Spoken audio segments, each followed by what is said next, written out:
माजी खासदार हरिभाऊ राठोड सर यांना आपण समर्थन देण्यासाठी या ठिकाणी आले आहोत। खरं तर मोठ्या संख्येने या ठिकाणी आपल्याच युवा प्रश्नार्थी ज्या की महिला या ठिकाणी मोठ्या संख्येने आहेत, पुरुषांच्या सोबत खांद्याला खांदा लावून या मुंबईच्या मैदानामध्ये आझाद मैदानामध्ये आपण जमलो आहोत, ही अभिमानाची गोष्ट आहे।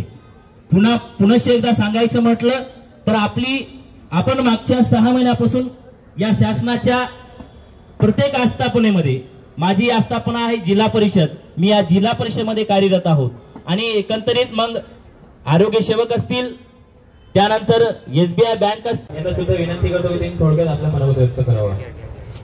नमस्कार। या ठिकाणी महाराष्ट्रातील कानाकोपऱ्यातील सगळ्या जिल्ह्यांमधून, मराठवाडा असेल, विदर्भ असेल, खानदेश असेल, तसेच पश्चिम महाराष्ट्र, कोकणातून जे काही प्रशिक्षणार्थी आले ते आपण आलो ते आदरणीय हरिभाऊ राठोड यांच्या नेतृत्वाखाली आज क्रांतिकारकांची भूमी म्हणून ओळखली जाणारी मुंबई, शूरवीरांची भूमी म्हणून ओळखली जाणारी ही मुंबई आणि आपलं महाराष्ट्र, आज महाराष्ट्राच्या आझाद मैदानावर आम्ही आलो। या आझाद मैदानाचा इतिहास आहे। इथे बाळासाहेब ठाकरे असतील, महात्मा गांधी असतील, नवे तर अनेक महापुरुष या धर्तीवरती बसले, पण सगळ्यांनाच त्यांना हवा तसा न्याय मिळवून घेता आला आहे। म्हणून आदरणीय एकनाथरावजी शिंदे साहेबांनी मुख्यमंत्री युवा कार्यप्रशिक्षण ही योजना जी सुरू केली, या योजनाच्या मार्फत या महाराष्ट्रातील शेतकऱ्याच्या, कष्टकऱ्याच्या, कामगाराच्या पोराला 2 हाताला ती काही नोकरी मिळाली, ती नोकरी कायम व्हावी यासाठी विदर्भाच्या भूमीमध्ये ऊसाच्या खोपटेत जन्माला आलेला आणि देशाच्या सर्वस्व स्थान असलेल्या संसदेमध्ये आपलं नेतृत्व गाजवलेला हरिभाऊ राठोडरावाचा तुमचा आमचा नेता आज या मुंबईच्या आझाद मैदानाच्या धर्तीवरती तुम्हाला बसून आहे। मित्रांनो, हा लढा हा सर्वसामान्यांचा लढा आहे। मित्रांनो, हा लढा क्रांतिकारकांचा लढा आहे। ज्या बापाचं बरेन फाटलंय त्या बापाच्या लेकराचा हा लढा आहे। ज्या माईच्या हाताला भेगा पडलाय त्या माईच्या लेकराचा हा लढा आहे। सरकारकडे आम्हाला काही दुसरं मागणं नाही, सरकारला आम्ही आमच्या हक्काचं मागतोय। आम्ही ग्रॅज्युएट आहोत, आम्ही पोस्ट ग्रॅज्युएट आहोत, आमचं जे हक्क आहे ते आम्हाला द्या।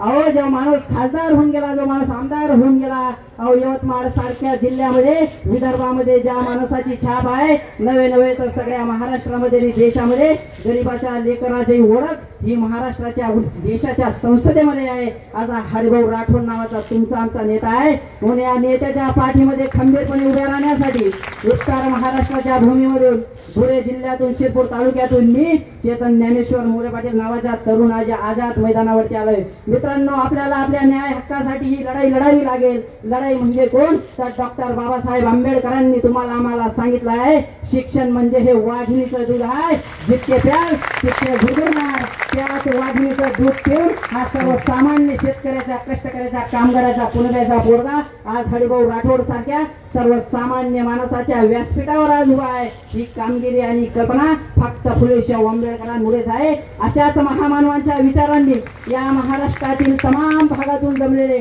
माझे प्रशिक्षणार्थी बांधवांना एक विनंती असेल, ज्या वेळेस हरिभाऊ हाक देतील त्यावेळेस त्यांना हात देण्याचं काम करा, ज्या वेळेस ते तुम्हाला आवाज देतील त्यावेळेस त्यांना साथ देण्याचं काम करा। हा नेता हा स्वतःच्या लेकरासाठी नाही तर या महाराष्ट्रातील पाला बलुतेदारांच्या लेकरांसाठी लढतो आहे। ही गोष्ट तुम्ही लक्षात घेऊन ठेवा। काय हरिभाऊ राठोड, अहो उसाच्या कोपरीत त्या माणसाचा जन्म झाला, उसाच्या कोपरीत ज्या माणसाचा जन्म झाला, गरीब एका इंडी समाजात ज्या माणसाचा जन्म झाला आणि देशाचं सर्वस्व स्थान असणाऱ्या लोकसभेत हरिभाऊ पोचले, तर असा जीवा भावाचा तुमचा आमचा सगळ्यांचा हरिभाऊ राठोड नावाचा आपला नेता आहे। या नेत्याच्या पाठीशी तुम्हाला आम्हाला उभं राहायचं आहे।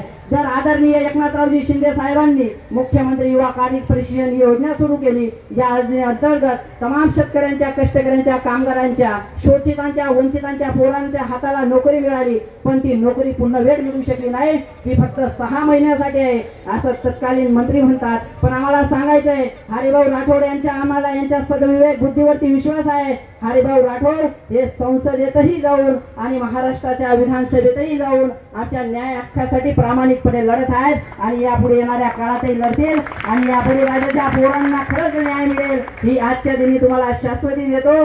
आणि जाता जाता मित्रांनो एकच सांगतो, ही लढाई तुमच्या आमच्या हक्काची आहे।